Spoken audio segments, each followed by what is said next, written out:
หาหมอก่อน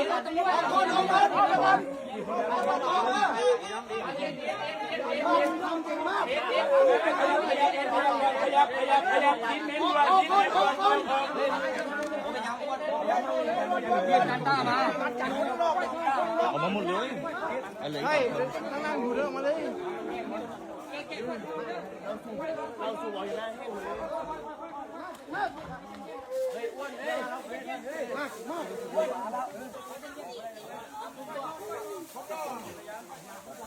แกงเสียนะแต่คนละห้องอันนี้ห้องบนเดินหัวหน้าเลยตัวนี้ยังไงมากดีใจมากเลยมาดูทำไมว่าไงทำไมวะ